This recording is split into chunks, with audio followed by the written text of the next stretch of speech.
Hello and welcome to the Spooky Chris podcast. My name is Chris Ringler, your aforementioned Spooky Chris, and I appreciate you joining me today. I am excited to be having a conversation with author J. Luke Bennecke, and he is a fascinating guy. He is a master civil engineer who's used that knowledge to craft chilling thrillers that examine how dangerous the systems we rely on and trust can become when exploited by outside forces. He's the author of several books such as Civil Terror Gridlock, Waterborne, Echo from a Bayou, and this fall, the third book in the Jake Bendel series, Blackout, will be released. Blackout, a Jake Bendel thriller, will be released on October 6th by J-Tech Publishing. Blackout isn't about fantasy technology or impossible scenarios. It's about asking what happens if people with enough intelligence, funding, and patience target the systems we depend on every day. You can find out more about the book at jlukebennecke.com/blackout. And that's JLUKEBENNECKE.com/blackout. Now, sit back and let's have a conversation with this great author. Thank you for joining me, Luke. How are you? I'm great, Chris. How you doing today? Fantastic. I appreciate you making some time. Mhm. You have a new book coming out this fall, and we'll get to it. But I want to start off and kind of get into kind of where you kind of come from. You were a civil engineer for over 35 years. What got you interested in that as a profession? As a profession, civil engineering, I wanted to be a doctor when I was going to college. I thought, I can help people through medicine, and I wanted to make a lot of money, like a lot of people who are 18. And I was like, Mom, doctor. Yeah, that's it. Little did I know, civil engineers can make a lot more money than doctors. Oh, Authors can make more money than doctors. There's all kinds of people who can make more money than doctors. Yeah, and I was at a study group late one night, and I was talking with a guy, and he's like, I'm going to be an engineer. And I'm like, I made some stupid joke because I didn't know what engineering was. Nobody had ever sat down and said, engineers solve problems. There's these different types of engineers and stuff. And he goes, it's really cool. We work with computers and math, and we solve things, and we do stuff, and we make stuff. And I'm like, that sounds like fun. What do I need to do there? And I switched my major, and the rest is history. that's amazing. What excited you about that profession? You did it for 35 years. So what kind of kept you going? I like to create stuff, and it's one of the reasons I write. Probably you do too. But when you have an idea for something like a bridge or a road or a house or a building in my case, it was the first thing I worked on was a handicap ramp, ADA ramp for a building. I went out there and I surveyed it, and I drew up the plans and stuff. And then these guys went out there and built it. And then I walked around on it, and I'm like, this is really cool. This is something that was in my head, and now it's out here in reality, and people use it, and I'm helping people do stuff with that. And that kind of stuck with me. And so over the 3.5 decades there, bridges and roads and interchanges, same kind of thing. You have an idea, you plan it, you design it, you build it, and then millions of people use what you've built. They drive on it, and they're safe, and they get from point A to point B faster. And it's like a little kind of pat on your back. And of course, I'm part of a team of people. It's not me, but it's a neat feeling to be able to be a part of something that builds something that's there for decades, centuries, possibly. Was there a project that if you looked back on your career that you would want to kind of that was kind of the highlight? I've worked on 15 different interchanges here in Wow. Southern California, and if I had to kind of maybe pick two, the I-210 Ayala interchange in the city of Rialto was in what's that Bradley Cooper movie where they go out to Vegas, Hangover? Oh, yeah, yeah, yeah. After they had built that, they filmed a number of scenes while they're driving to Las Vegas. It's actually in Rialto. And I'm like, I was watching that movie. I'm like, hey, that's one of the bridges I worked on. And that's a retaining wall that I designed and I didn't know what I was doing. And it's the world's ugliest retaining wall. And it's like, I don't know if we're allowed to use the R word, but it's like a retarded retaining wall. It just kind of, I want to go up and down, and it's bad, but it's in the movie. And my kids are like, there's dad, there's your retarded retaining wall. I'm like, thank you. Thanks. So I'm known for my retarded retaining wall in the movie Hangover. So that was cool. I'll just leave it at that. Yeah, it's pretty neat. So Okay, that's awesome. Um, Now you worked in bigger cities. What was it like as technology kind of became more and more part of infrastructure projects?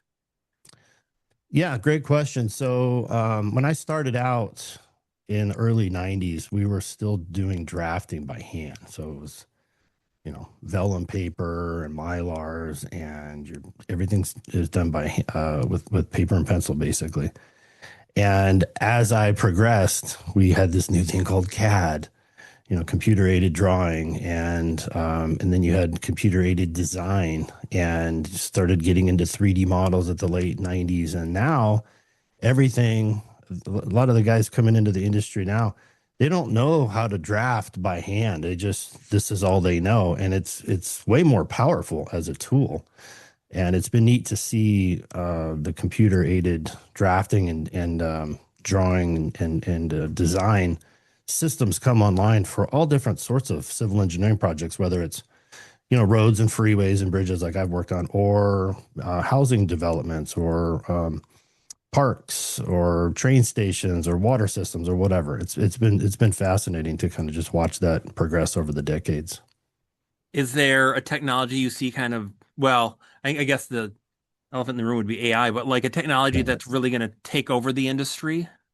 I think just my gut instinct here, we're already starting to use AI in day-to-day work as a quality control system. I don't think AI is going to be taking over the design and construction of civil engineering in the next 20 or 30 years. Even with exponential growth, and I know that's quite a bold statement, but there's too many nuances, in my opinion, for designing and constructing stuff. Yeah, you can have robots, and I can foresee in maybe 10 or 20 years robot workers out in construction, and AI helping with a lot of the different pieces in a more and more progressive fashion.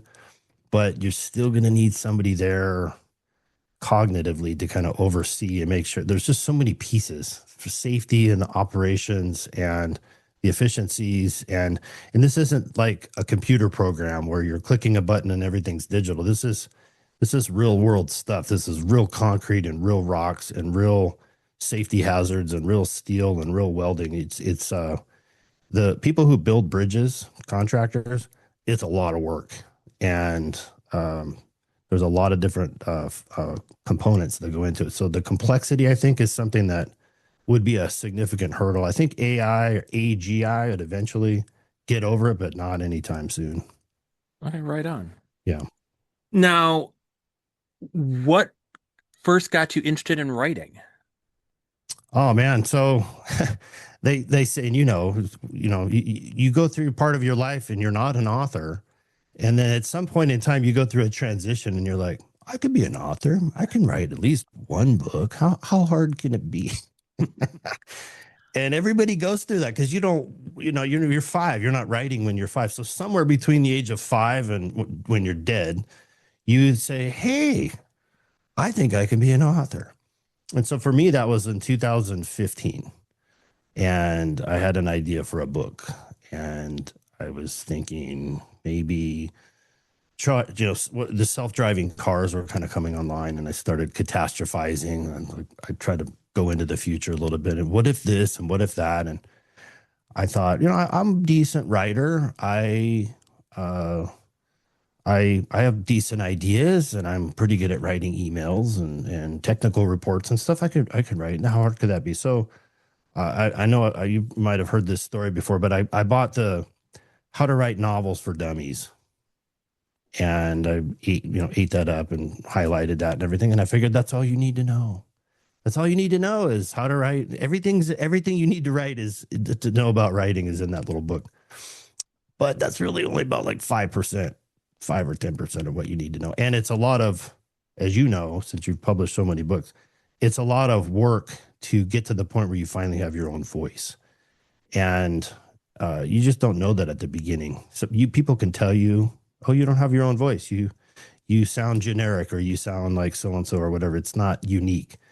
And you don't know what that means until after a while. And they say it's, usually your fourth or fifth book that you've written and edited, where you kind of find because all these different complexities for writing.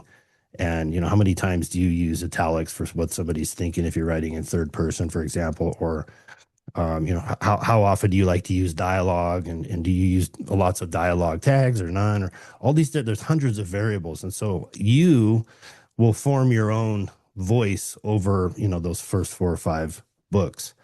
And for me, I wrote Civil Terror Gridlock, and it didn't do too well. My first couple of, I guess they would be called my beta readers, they're like, are you sure you want to write I mean, you put a lot of time into this, but this is really not, it doesn't grab me. It's all of your characters sound the same, was a complaint. My dialogue all sounded like me. And it didn't, the pacing was all off, and there was a bunch of things I didn't know. I just didn't know. So I think that's common for a lot of new authors. And what I would suggest is just, keep at it, keep the persistence going. Take people's feedback with a grain of salt, but just keep writing and keep doing the best you can to improve.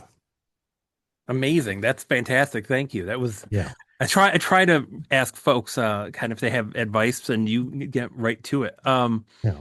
Now, were there, as you kind of were getting interested in writing, were there authors that you were reading and kind of taking anything from, or that you were, really just liked what they were doing?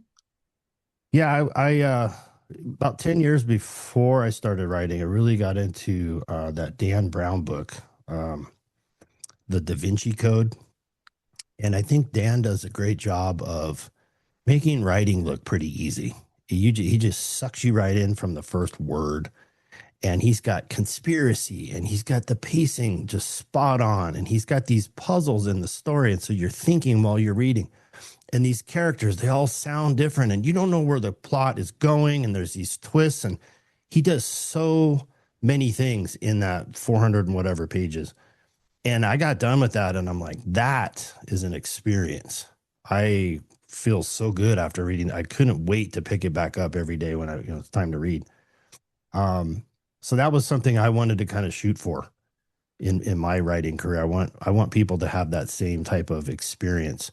I also enjoyed most of J.D. Barker's early books, The Fourth Monkey, and some of the other ones that he's written since then, The Fifth This and The Sixth That. The way he kind of draws you in, and he's got these incredibly complex characters, and you feel like you're in their you're in their mind, even though it's like you're in the mind of a sick and twisted killer. He puts you right there, and it's scary, but exhilarating at the same time. And then I also enjoyed all of J.K. Rowling's books, especially the last two, the big thick ones, the Harry Potter books. For me, I just got lost in that world, and enjoyed being part of those characters and everything. And it's definitely something to shoot for me as an author. Awesome. That's fantastic. Uh, Now you've written several novels, and they're all, kind of thrillers along those lines. What draws you to that genre? I like to write what I read, and I don't read romance. I've tried. It doesn't grab me, and it's formulaic, and it's predictable for me. I know there's a lot of people out there who love romance, but that's just not my. It's not something that like vibrates with me or resonates with me. So I like books that are very fast paced. They make you think, and they generally have at least one big plot twist that I couldn't see coming. Most books that I read, I can kind of foretell the plot twist, and I see what the author is doing, and he or she is foretelling, and I'm like, okay, that's probably for this, and I'm usually right. But when they can trick me and they have an ending or some plot twist, even if it's in the middle or something, they do that, and it's unexpected for me. I like that, and I also like a little bit of humor sprinkled in. And if the author can get me to like cry about something because I love their character so much, that's something that I shoot for as well. And if a thriller's done right, all of that should happen. It should be a very emotional journey for you, in my opinion. And it takes you through these arcs for the characters and the plot and everything. And it should be an experience that it's again unexpected and something that you can kind of relish. And you get done and you're like, wow, that was a good story. I'm going to go tell all my friends about this book. They got to read it. So that's what I like about thrillers. Awesome. Now your work kind of gets into these terrifyingly real things that could happen. Yeah. Does ever kind of get in your head when you're writing these stories and just kind of like, oh, like just kind of like an uneasy feeling? Yeah. I try to take realistic technologies again that are either here or coming online soon. And I take like Jake is a normal guy in very unpredictable and dangerous situations, but he doesn't quit. Jake's not a quitter. So I put him in these impossible situations. I try to get him to make impossible choices, or he's in a scenario where it's like A or B, and both of them suck. And no matter what he does, something bad's going to happen, and it's that type of a scenario. And I just try to keep that pace going, and then see where the characters lead me to go. Right on. So how do you start the research for these and kind of what does that research look like? So I at the beginning I spent a lot of time online, and I have a lot of ideas that kind of float around in my head like a lot of authors do, and so I meditate. I get ideas. A lot of times I wake up in the morning and I just kind of lay there for 10 or 15 minutes and just think and kind of get connected to the universe. And ideas can pop into my head at any time. And so if I feel like it's a good one, I'll get up and I'll write it down. And it might be something while I'm writing the story where um, I don't know exactly what's going to happen for a particular scene, but I might have a general sense of what's going to happen overall, but I don't know the details, and so I might just sit there and think, all these, ruminate about these different potential outcomes or pieces for a given chapter that I might be writing on a particular day. And sometimes I get these cool ideas and they just pop into my head, and it's the universe or my muse or whatever you want to call it. And I'll write those down and I'll integrate that into, the day's activities. Awesome. Now you have a new book coming out this October. Can you tell me a little about Blackout, a Jake Bendel thriller? Yeah. So Blackout is basically, it's Jake Bendel, and he's in his uh, third, third, third time kind of saving a bunch of people. And it's fast paced, and it starts out with a presidential assassination. And then the power grid is threatened, but it's not terrorism this time. The first couple of books were more terrorist. This is not terrorism. This is strategy. And this is kind of a higher level antagonist kind of thinking she is doing good for the planet by killing the president and allowing, countries to kind of come in and take over our country. And it's really not the fictional stuff that's scary for me. It's the this entire all of these things are like they're possible. These things are reasonably, these are all vulnerabilities that I've identified kind of in my 35 years as a civil engineer. I don't want these things to happen. This is a work of fiction, but it's, to me, that's the scary part, is that this kind of stuff could happen to us. Now, how have you used your background in civil engineering to influence these books? Are you using it just kind of as a foundation to build from? Yeah, at first when I wrote Gridlock, I thought, okay, this would be cool. Back in the '80s when Tom Cruise was there with Top Gun, I went and watched Top Gun like a lot of people, and I was like, yeah, I got out, and I'm like, yeah, I want to be a fighter pilot, and I'm motivated. I want to go, serve our country. And if you look back, there was like a spike in people applying to be in the Navy back then in '86 or '87, whenever it was. So I thought maybe if I'm good at this, excuse me, people will read this and go, hey, I didn't even know what civil engineering was. I want to be a civil engineer. So I thought, let me put a bunch of cool stuff in there. Let me put, housing design and water and roads and bridges and all the stuff that civil engineers work on. And the problem I had at first was like, this is not like super exciting compared to like an FBI agent where you've got, you're tracking down a serial killer, or it's a medical thriller and there's some kind of a disease that only the doctor knows the solution for or whatever. And if we can get this thing and we can save this and blah, blah, blah, and there's your plot. It was challenging for me to kind of take civil engineering concepts and integrate them into the story. And just as an example, in the second book, The Waterborne, there's a scene where Jake and what we think is the antagonist, Victor Johnston, is in the basement, and there's somebody. There's a female down there, a captive, and she has a hood on, and she's bleeding, and there's bugs, and it's dark, and it's dusty, and it's not a fun place to be. But Jake, in the middle of all this, under pressure, he notices that the whole basement is being held up by a single 4x4 column, which people used to do when they built basements, and that's totally under designed.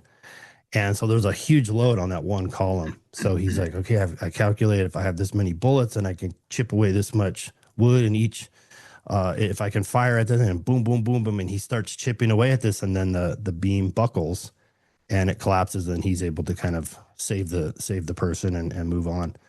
But it's those types of things, getting creative to try to, how can you integrate civil engineering stuff into a story? And I think I've pretty much used all of them in these three books. It's going to be hard to come up with more because there's not a lot. There's not a lot there. Like an FBI agent or a police officer or an attorney or something where you have unlimited fodder to pick from.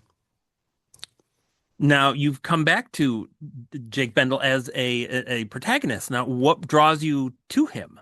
Like what makes you kind of want to keep telling more stories with him? So yeah, great question. I the first book he loses his wife. There's a whole subplot with his wife. So the first book he loses his wife, and so he's grieving. If you lose your best friend, your spouse, you're not going to be in a good place. And then when all this other crap happens to you, it was good emotionally, from a ingredients standpoint, to put him through all that. The second book, he's still grieving, but now he's like depressed and he's dealing with alcohol, and all these other things are happening during the waterborne fiasco. Now in book three, we have the potential for his wife to maybe have had a falsified death in book one. I don't want to give away too much, but there's a whole nother subplot arc going on with his wife there. Book four, which will be the final Jake Bendel book, and I'm probably going to set that in the future, like 20 years. He's going to be much older, and I don't know if he's going to make it out. So that'll probably be it for his tenure. But I like writing female protagonists, strong female protagonists. I've been married 35 years. Also, I've raised two daughters, and so I'd like to think that I'm kind of in tune more than most guys, to got to be careful how I say this, to how a woman might think or behave, in some sense, instances, more than a typical guy.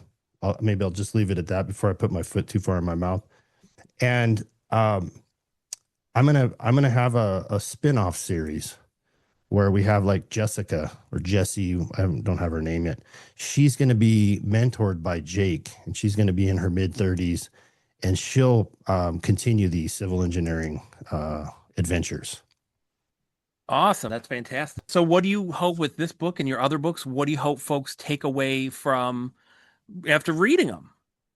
Yeah, so I like to like some of the early Tom Clancy books, integrate some actual knowledge, real world knowledge, into the story. So with Tom Clancy, it might be, how a submarine works or how a certain machine gun operates or whatever.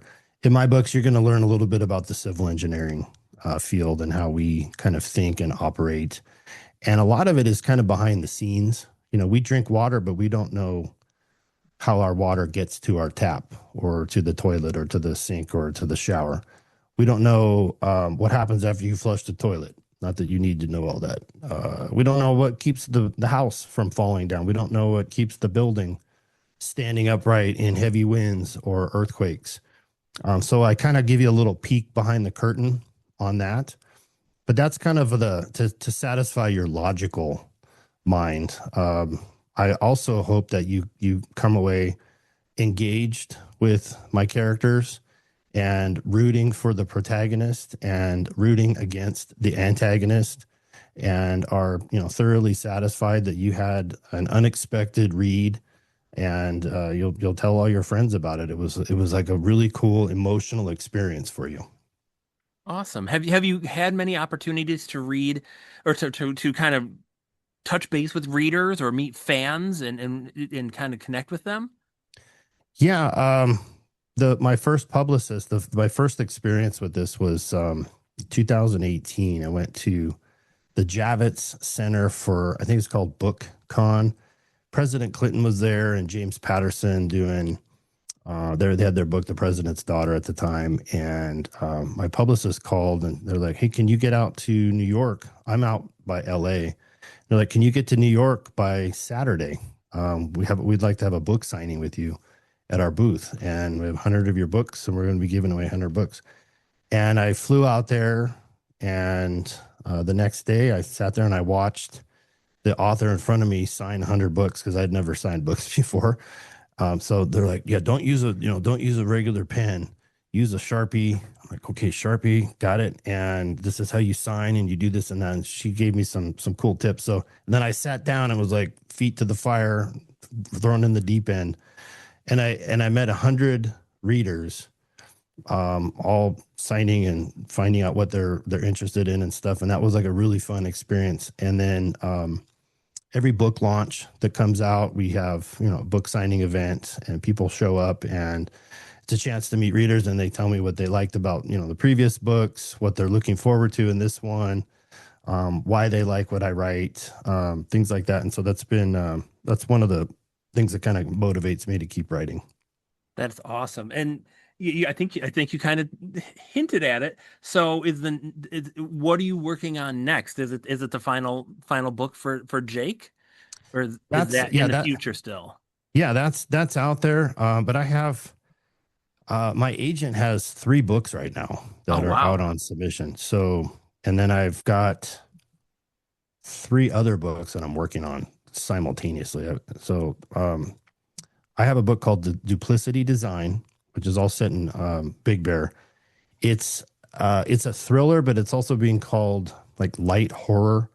It's a psychological thriller, and it's pretty dark, and it deals with some tough issues that the protagonist is going through. And I think that's going to be a very interesting book, and it's going to be a different, slightly different audience. I think once that finds a publisher. And then I have a series, an 8-book series that I'm 2 books into. It's called Time Goggles, and the premise there is the 31-year-old protagonist, strong female protagonist, MIT professor. She invents something where you can see into the past. There's like these picture like VR goggles, and it's like, but you have to be in the same exact spot. You can't like see other places, and it's not time travel. So it's like, here you are sitting at your computer desk in 2026 June whatever today, and then it's like exactly this same spot 1 year ago. today, 1 year ago, today, 1 year ago. And she's out there testing her goggles and she witnesses a quadruple homicide. And, that would be like super shocking for anybody, but don't want to give too much of the story away. But it's about her journey there on uncovering these crimes. It's a crime novel. Each novel has to do with a couple different crimes that she solves using these time goggles. Because imagine if you can go back to where somebody was killed and maybe the guy was running away and he threw the I say guy because most murderers are guys. But maybe he threw the gun in the lake, and so nobody saw that, and there's no ring camera to see that. But if you can go back and like watch him running down the street, watch him throw the gun away in the lake, you can go, hey, police, CSI, go look here, and they can scrape the bottom of the lake and they'll find the gun, and then that could be admitted as evidence, and maybe this guy's one less murderer you have on the street. So, and I have a whole series arc for that. I've got all these character arcs. I've got a very detailed series outline for that. So I'm excited about that. And then I have a book that I'm writing. It's all set on Maui. It's a couple years after the Lahaina fires. And this one has to do with some technology and nanobots where it alters your memory. And that's going to be a fun one. Then I have the last one I'll just briefly share is tentatively called Precipice Fallen. And this is a scientific thriller. It's a geologist out in the desert, and he discovers evidence that there were two previous nuclear holocausts in the last couple 100,000 years. Humans, Homo sapiens, are about 300 to 350,000 years old. You and me, people just like us with our intellect and our bone structure and everything, have been wandering around the earth for 350,000 years. And our written history only goes back like 12,000 years. So, I'm asking, what if between 350,000 years ago and 12,000 years ago, what if there were civilizations of Homo sapiens that rose and fall and they ended in nuclear holocaust? So that's kind of and what if it's happening again? We're on the precipice of so many great things right now: AI, quantum computing, Western medicine and stuff. But we also have a bunch of people out there who have their finger on the button for World War III. So it's like there's this duality, I think, that we have the potential here to be so much more than we are, but we also have the potential to blow ourselves up. So I kind of play around with that as a premise. Awesome. That's, I mean, you definitely have a lot for your fans to look forward to It's say the fun. It's least. fun. I like telling the stories, and I like getting the feedback, and I like trying to entertain people. That's kind of, I've determined that's my purpose on however many years left I have on the planet. That's amazing. Now, so the new book, Blackout, comes out, I think, October 6th. Uh, Yep, October 6th. where can they track that down? Just the usual places, or? Yeah, it's available for anywhere you normally buy books, but I would recommend just going to my website, jlukebennecke.com. All the information and links are there for pre-order. It's available for pre-order in hardcover, ebook, and audiobook. And if you sign up for my newsletter, I'm giving away some chapters to the audiobook early. And Brad Wills, the gentleman, former Broadway actor who um, voiced the first two Jake Bendel books. He was kind enough to do the third book, even though he's sunsetting and kind of working his way into retirement. And he just finished last week, so I'm proofing all of his chapter. I'm like on chapter 37 right now, and he's done an amazing job. This is I don't even feel like I wrote this book. I'm just so engrossed in the story. I'm like, what's going to happen next? I feel like I'm there with my popcorn, and I'm like, oh wait, this is a book I wrote. It's so weird. I feel detached, because I wrote it a couple years ago, and he just does such a good job acting all the different voices he puts into it, and he's a amazingly talented guy. That is awesome. And last question, what's the best way for people to kind of follow you and your work? Are you on social media, or is there a platform for people to follow you on? I have a lot of content on Instagram. And if you're interested in following me, I would suggest you just hop on Instagram, follow me there. I also have a lot of cool like magic trick videos I do on there. I do these little video effects and things, and I like turn water into take regular healthy water and I turn it into something green. And just there's no voiceover or anything. It's just how did this water get green? And I'm sitting there reading the Waterborne book, like hmm. Or I have some shots where there's multiple versions of me and I'm saying different things. And I like to do voiceovers and are you matey with the character with the pirate or something like that? Matey, or whatever. I was reading your new book and I couldn't put it down. I was afraid I was going to die before I read your entire book, boy, or whatever. I like to kind of put the voices in there, and it's all part of the entertaining. So you have fun, enjoy the videos. Awesome. I can't thank you enough, Lou, for making some time to talk. Uh, Yeah, Blackout comes out October 6th, and I wish you all the best with it. And I hope thank we you. can connect Appreciate that. again when you start, get your neck books out. Yeah, that'd be great. Love to be back. Best of luck to you too. Thank you for having me on. Appreciate it. You're welcome. Thank you. I want to thank Luke Bennecke for coming on and talking about Blackout, his book coming out October 6th, which you can pre-order now. And it sounds like that's the way you're going to want to go, is to pre-order through his website, because he's got some awesome perks for doing that. And just a great conversation, fascinating stuff, really interesting guy, and the kind of thriller kind of angle that is the scariest, I think, where it's based in reality and where it's just kind of two steps from what could happen. And I think that's amazing. You can find all of his stuff at jlukebennecke.com, and specifically stuff about Blackout at jlukebennecke.com/blackout. And once more, that is JLUKEBENNECKE.com/blackout. And as he said, you can follow him on Instagram, where he has a ton of content on there. And I thank him one last time for making some time for me. As for myself, you can find all of my other podcasts and interviews and everything at spookychris.com and on your least favorite platform for podcasts. You can find all of the links to my books at spookychris.com as well. There's a whole parcel of them, and all my reviews and everything else at spookychris.com. And I thank you for coming along on the journey, and I will speak with you and someone else pretty cool soon. Take care.